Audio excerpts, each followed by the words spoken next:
Tu já perdeu uma venda não porque o cliente disse não, mas porque tu ficou esperando ele voltar. Ele pediu o orçamento, ouviu o preço, disse vou pensar e sumiu. E tu lá do outro lado interpretou o silêncio como resposta. Ah, se ele quiser, ele me procura. E aí tu esperou, esperou, esperou. E enquanto tu esperava, alguém com menos produto e mais processo foi lá, deu o segundo toque, o terceiro, o quarto e fechou uma venda que era tua. Isso não é azar, isso é follow-up mal feito. Ou pior, follow-up nem feito. E hoje eu vou te mostrar exatamente por que isso acontece, como parar de deixar dinheiro na mesa e como criar um sistema de acompanhamento que não te faz parecer desesperado, te faz parecer profissional. Antes de entrar fundo, deixa eu te adiantar o que tu vai levar desse vídeo. Primeiro, o mito do não. Cerca de 79% dos leads gerados nunca se tornam clientes, mas a maioria das vendas não morre em um não direto. Ela morre no silêncio mal interpretado. Tu vai entender por que tratar silêncio como recusa é o erro que mais custa dinheiro no comercial. Segundo, como transformar o follow-up de um ato aleatório num sistema previsível.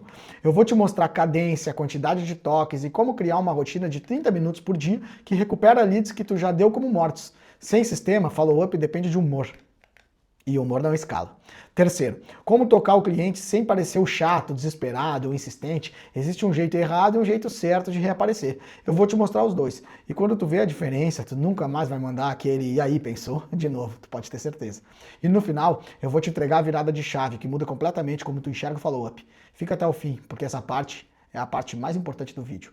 Mas antes de ir fundo, para quem está aqui pela primeira vez, eu vou me apresentar, eu falo de venda do jeito que é, sem enrolação, sem teoria bonita, que não funciona no mundo real, sabe? Tu quer resultado comercial de verdade? Fica aqui, se inscreve no canal e ativa o sininho, porque toda semana tem conteúdo novo para te fechar mais e trabalhar melhor, que também é bem importante, né?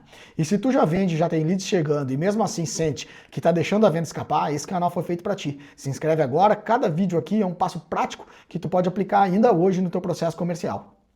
Agora vem comigo, porque o que eu vou te mostrar neste exato momento é o tipo de coisa que quando tu entende de verdade, tu olha pro teu histórico de leads e fica com raiva do dinheiro que tu deixou ir embora sem perceber e por tanto tempo. O mito do não. Por que tu tá desistindo cedo demais?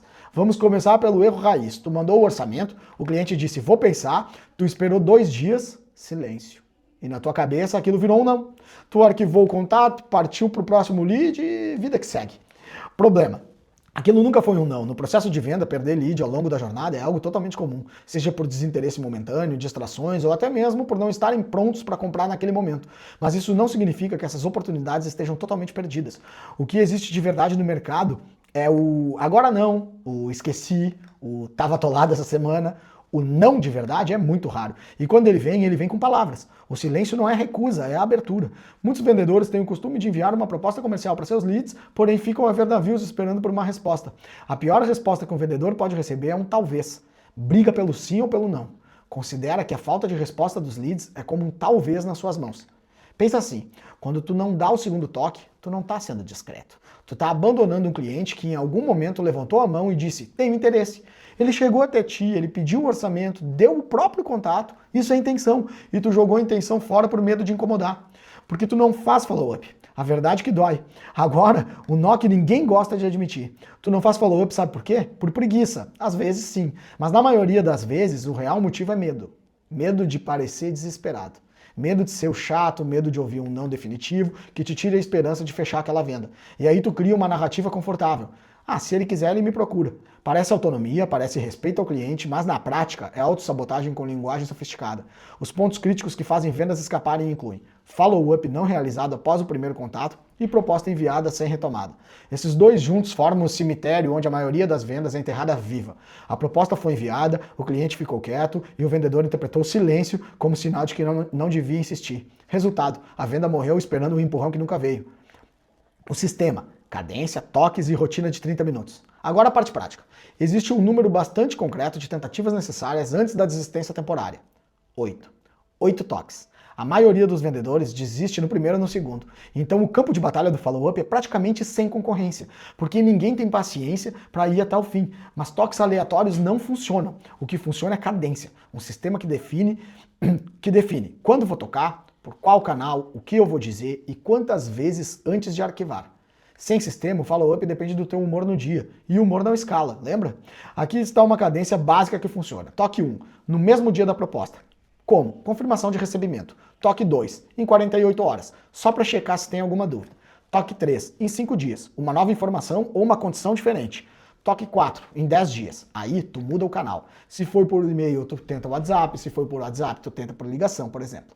Toque 5, em 20 dias. Reativar com urgência leve ou uma novidade. E a rotina é simples, 30 minutos por dia, todo dia, só para isso. Entra na tua lista de leads parados, olha quem está no prazo de toque e vai lá. Se tu fizer isso todo dia útil, em 30 dias, tu vai ter tocado em leads que estavam parados há meses. E alguns deles vão fechar, pode acreditar. Não porque o teu produto melhorou, ele continua o mesmo, mas porque tu apareceu quando o concorrente já tinha desistido. Se esse conteúdo está fazendo sentido para ti, já deixa o like agora. Ajuda o vídeo a chegar para mais gente que precisa disso também. O toque certo. Como reaparecer com relevância, não com cobrança. Agora o ponto que mais gente erra. Existe o follow-up que incomoda e o follow-up que agrega. A diferença não é na quantidade de vezes, é no que tu diz. O toque ruim soa como cobrança. E aí, pensou? Conseguiu ver meu orçamento? Só passando para ver se decidiu.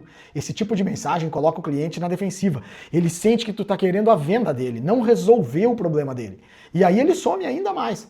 O toque certo traz algo novo a cada vez. Uma informação do mercado que afeta a decisão dele, uma condição que mudou, uma pergunta genuína sobre o problema que ele veio resolver contigo. É importante reativar leads sumidos com mensagens que gerem valor imediato, não apenas lembretes de orçamento, sabe? Pensa numa analogia simples. Imagina que um amigo te pediu uma indicação de restaurante. Tu mandou, ele não respondeu. Tu mandar assim, e aí foi? É normal, né? Agora, imagina tu mandar toda semana, e aí, vai ou não vai? Isso incomoda. Mas se tu mandar, ei, soube que abriu um novo lugar lá perto que tu ia gostar também. Isso já é diferente e é um ponto de contato. Tu tá voltando com alguma relevância, não com pressão, entendeu? Compartilha esse vídeo com alguém do teu time ou com um colega que vive reclamando que os leads somem. Isso aqui pode mudar o processo comercial de muita gente. Os dois tipos de follow-up, o amador e o profissional. O amador faz assim. Manda a proposta, espera, manda um oi, tudo bem, espera mais um pouco e desiste. 3 toques no máximo, todos sem propósito, todos centrados na necessidade do vendedor de fechar, não na necessidade do cliente de decidir. O profissional faz diferente. A lógica por trás de um fluxo de recuperação é justamente reengajar aqueles leads que receberam propostas e não avançaram no processo. Cada toque tem um motivo, uma nova informação, uma pergunta diferente, uma mudança de canal, uma oferta temporária. O profissional entende que o cliente não sumiu porque não quer. Ele sumiu porque a vida dele aconteceu, simplesmente assim. E cabe ao vendedor reaparecer na hora certa, do jeito certo, com o argumento certo. Comenta aqui embaixo qual é o maior medo que tu tem na hora de fazer o follow-up. Medo de incomodar, medo de ouvir não? Me conta aí. Eu prometo que eu vou ler todos, um por um. Tá, tu já entendeu o mito do não. Tu já tem a cadência, tu já sabe como tocar sem parecer desesperado, mas tem uma virada de perspectiva que une tudo isso e que quando entra na tua cabeça de verdade, muda completamente como tu se relaciona com o processo comercial. Isso é o que separa vendedor mediano de vendedor de alto nível. E é isso que eu vou te entregar exatamente neste momento agora. Follow-up não é insistência. Follow-up é serviço. Quando tu desiste no primeiro silêncio, tu não está sendo educado. Tu não está respeitando o espaço do cliente. Tu está abandonando alguém que confiou em ti o suficiente para te pedir um orçamento e deixando ele resolver o problema sozinho, ou pior ainda, com alguém menos capacitado que tu. Perder leads ao longo da jornada de vendas é muito comum, mas isso não significa que essas oportunidades estejam perdidas para sempre. Com estratégias bem planejadas é possível reengajar leads e trazê-los de volta ao funil de vendas. O cliente que pediu o orçamento e sumiu não te rejeitou, ele ficou no meio do caminho. E quem tem o melhor processo, quem continua presente quando todo mundo já desistiu, é quem fecha. Não o melhor produto, não o menor preço, o melhor processo. A persistência com relevância é o que separa o amador do profissional. E persistência com relevância não é pressão, é presença estratégica, é aparecer com valor no momento certo, de um jeito que faz o cliente pensar: ainda bem que esse cara não desistiu de mim. E eles falam isso muitas vezes. Então aqui vai a tua tarefa concreta para essa semana. Abre o teu histórico agora, lista todo mundo que pediu orçamento nos últimos 60 dias e não fechou. Não interpreta o silêncio deles como não. Trata como um ainda não. E dá o próximo toque com valor. Uma informação nova, uma pergunta genuína, uma condição diferente, sabe? Só isso. Faz isso essa semana e me conta o resultado aqui nos comentários. No próximo vídeo, eu vou te mostrar como estruturar uma proposta comercial que já elimine as principais objeções antes de o cliente precisar perguntar. Porque venda boa começa antes da reunião de fechamento. Te vejo lá. Até a próxima.